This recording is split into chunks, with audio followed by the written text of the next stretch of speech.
Hi there. Thanks for staying with us here on the show. This is still Prime Morning. We're up inside the next conversation. I want to believe you enjoy the trends. There's still more coming up here on the show, so do well and stay with us throughout this moment. We're wrapping up at 10 a.m., all right? So, yeah, you've got some more time to do if you missed out from the beginning. Now, we're going to be talking about something very, very exciting. It happened in Kufuridia, and it's something that you and I need to be a part of and always ensure that we're also getting to know what's happening around us and all of that. So the AGR Fusion Festival happened in Kufuridia, and there were some awards that were given to some individuals who were part of it.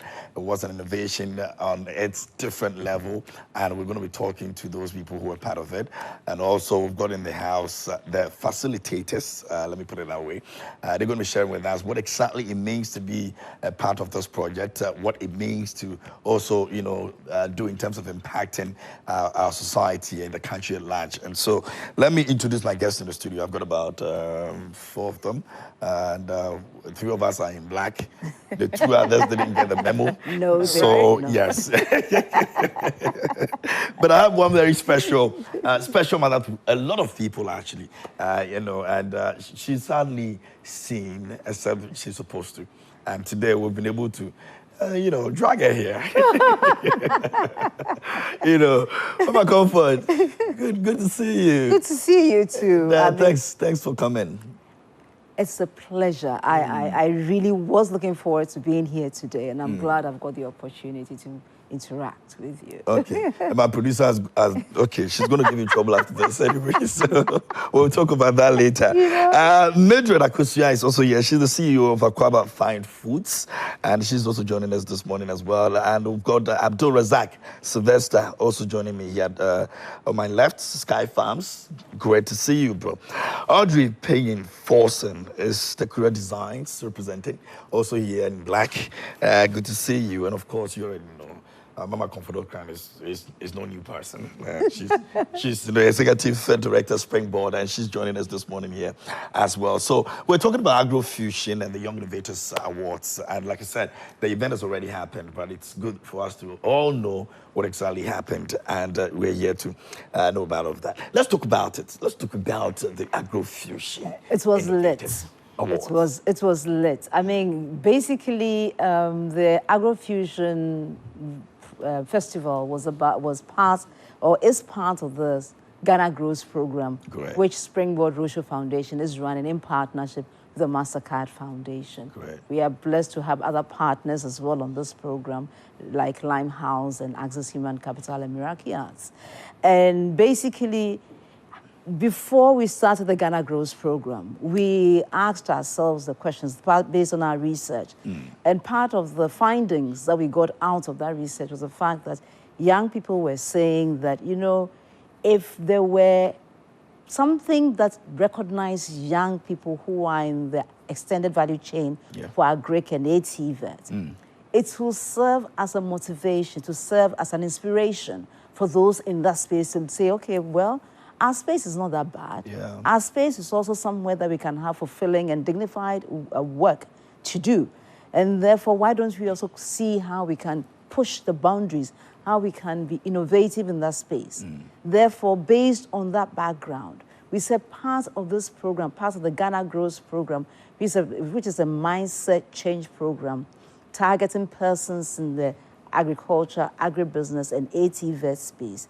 We decided that why don't we have an Innovators Award for young people, just targeting young people who are thriving in that space. So based on that, we said, look, it's an award where you just come and say, yeah, it's not fine.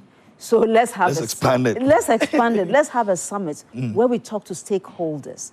And therefore, part of the AGR Fusion, we first had an opportunity to train the people about stakeholder engagement. Then the next day, we said, okay, having been trained, now here are the stakeholders. Why don't we have conversations with them, tell them the things that help you, the things that challenge you, if there are any things that you think the ecosystem needs, so that you can press or you can advance the conversation there. So we were privileged to have the Ghana Food and Drugs Board, FDA, FDA Authority, FDA, We also had persons from Access Human Capital who engaged them about how to, even your emotional intelligence, how you are able to come around with people. And based on that, in that stakeholders engagement, we are very sure that the conversations that went on supported their craft. Addition to that, we've been privileged over the year to gather about 800 stories, impact stories of young people doing great things. Out of that, we whittled it down and got 200 that we published in the book that was launched at the AGR Fusion Festival. Out of that 200, we selected those stories that we felt, if this story is not told, we're doing the person a disfavor. Therefore, out of that selection, we whittled it down further and got 10 award winners. Okay. So based on that 10 award winners, 10 of them got the privilege of being awarded, 5,000 each. Oh, that's a lot. Yes, and then we whittled it down further to get one award winner for agriculture. Okay, and Sylvester won that. And Sylvester won that. Another award winner for agribusiness. Okay. And Mildred did that. And then Tiura took the prize home from ATVET. So together, these are our awardees. These are awardees. The 3 top awardees who got 15,000 each, and they will be getting the opportunity to go and visit businesses in Kenya and see how they are doing that. And all that is part of the award. This is beautiful. Yesterday I had a conversation over here with the Executive Secretary of Ghana Grains Council. Fantastic. And we're having conversation around, food crisis and how we'll be able to navigate our way around all of these things. And so seeing young people venturing into agriculture and giving that opportunity to also go out there and, show what they can do in terms of helping us reduce whatever potential crisis that we are looking at, staring in our faces. That's a good one. So let me find out. I know you're excited, so I'm not going to ask you how you feel about it, unless otherwise, and you're still excited about winning.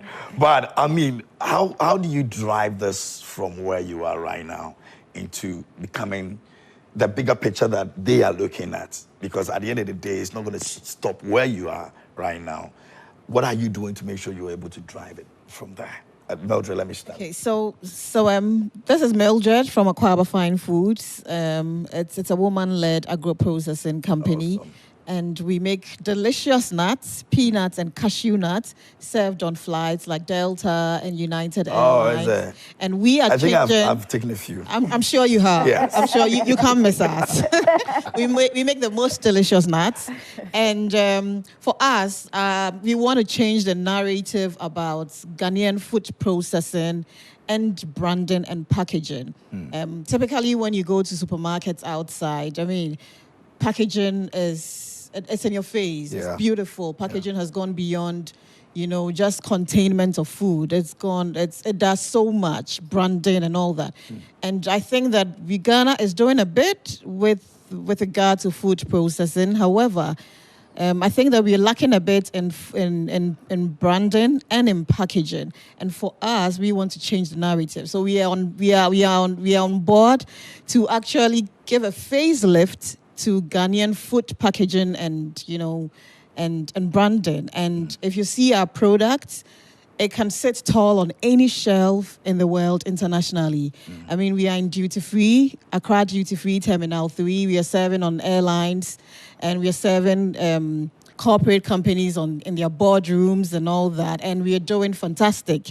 What I'm happy about is that it's not just about business and making money, but making an impact along the entire value chain.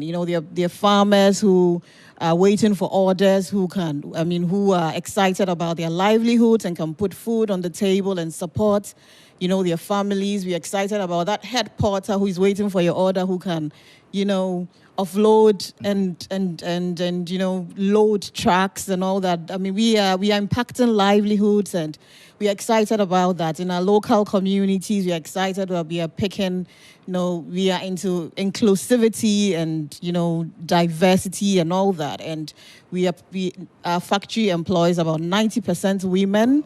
And we're giving a lot of employment to our local community. So for us, it goes beyond business. I think that, and we're using technology to go about this. We are in all the supermarkets in Ghana.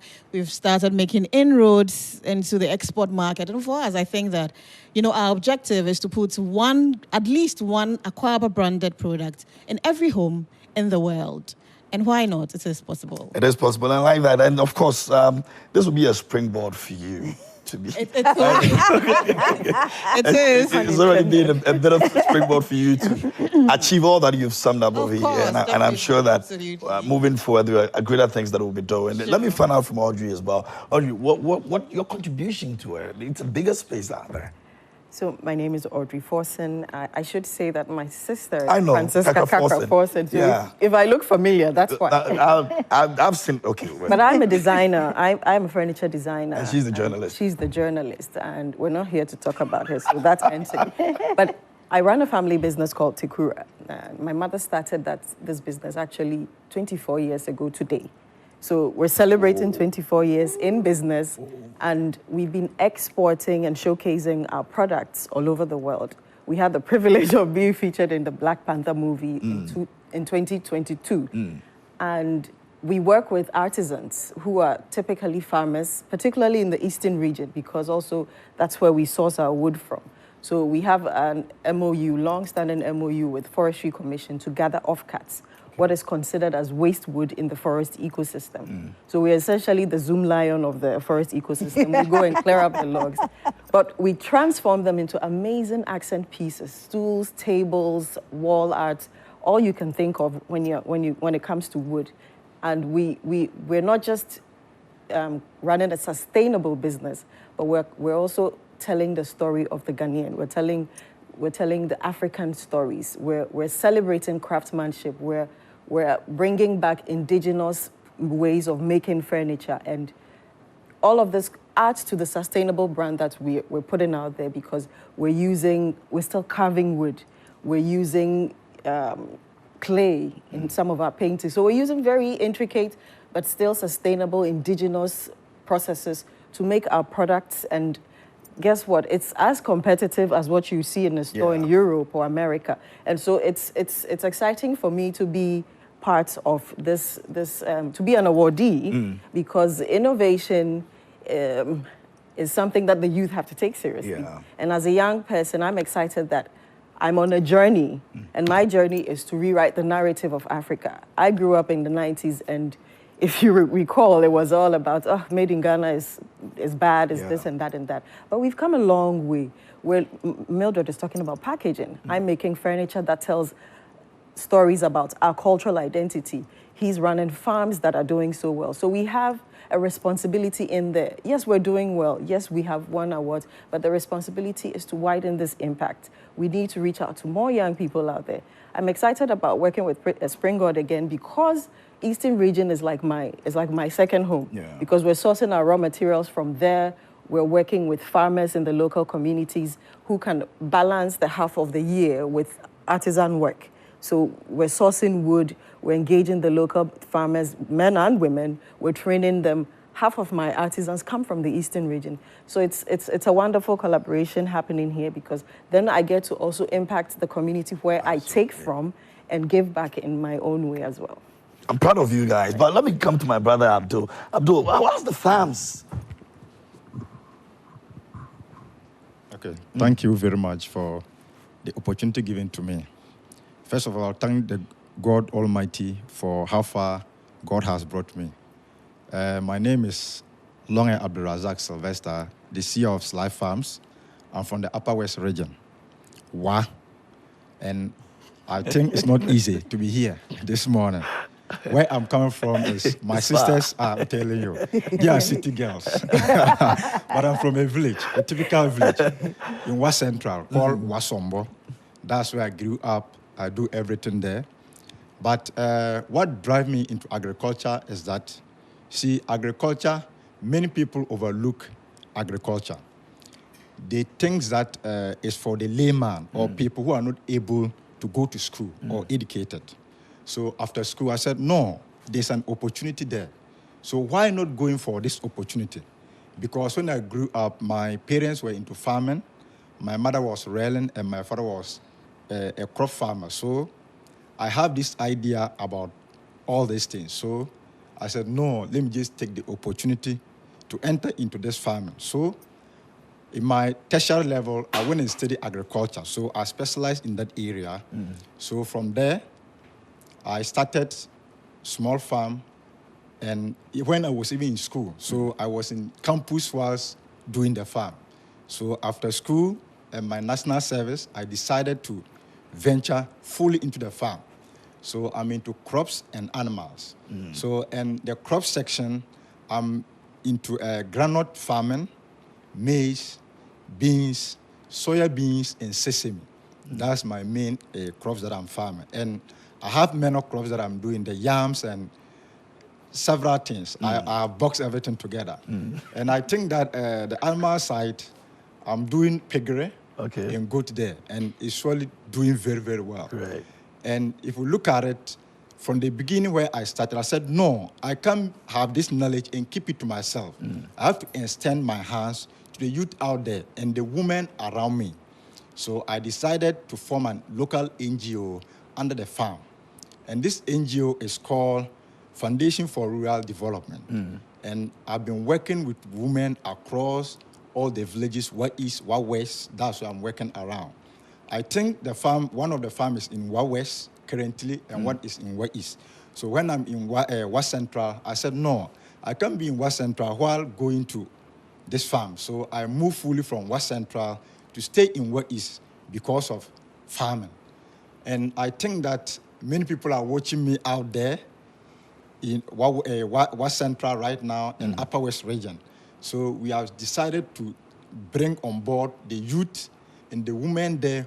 Over 1,080 people are enjoying this benefit.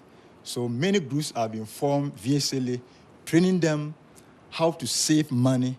And when it's time for farming, they'll use this money to farm. And we are training them how to start their own business because there are many opportunities in this area, but they are not seeing it there. So we are educating them on how to do it well, the sewing, the practical aspect, trainees, and I had the opportunity in working with NGOs around. So it gave me broader knowledge, and normally I engage these NGOs to train my groups under these farms. So I have a groups over 60 groups across What East District. And these 60 groups, it contains 30 members in each group.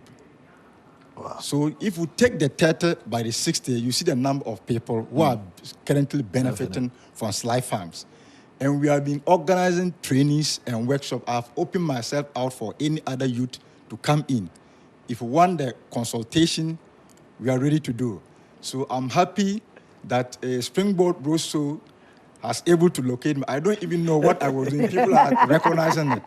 Yeah, because where I am and where I'm coming from is so marvelous. Springboard always making sure that no matter how But last year, I have the privilege to engage with MasterCard Foundation in Wade. So I started the journey. So they educate me on how to do, it was value addition and food chain. Okay. So I got knowledge from them. I said, no, these people is good. So they were giving me tips on SMS all the time, how to shaping your career and all those things. I was reading them through.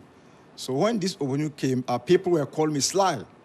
Wouldn't you just tell them the story? I said, hey, this place, I don't think the way I've seen it on social media, oh no, nothing can come out of it. That was what I Sly, you know what? Let's talk about that story. So this is it. It's justified. all the awards that you have all won. I mean, looking at the story you're all sharing over here, what we're going to do is that we don't have much time, but what we're going to do is this. So we're going to later have you all on our segment that we have over here, which is to talk about women who, especially women in business, which is women who are doing extremely well in various, aspects in our society. So you share these stories with us because it's going to take us like 3 hours to do this. I want to give you time for us to do that, including yourself. So, Mommy, before we go, what is the future for this? The coming years, what are we looking at? So the first thing we're trying to look at is to showcase is that there's opportunity. So the first thing is the opportunity that exists in the extended value chain for Agric and ATVET. Number two, the opportunity doesn't look at sex. It just looks at availability, and it looks at the person's attitude.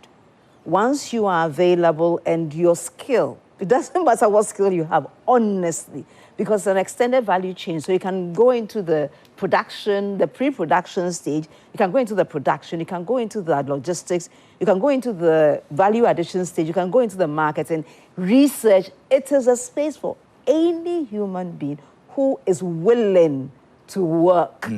Because sometimes, honestly, our youth, sometimes you do everything. They just want the quick that you then you get your money. Then no, there's no stress. Yeah. They want the no stress, no easy life. Easy life is not that easy. Yeah.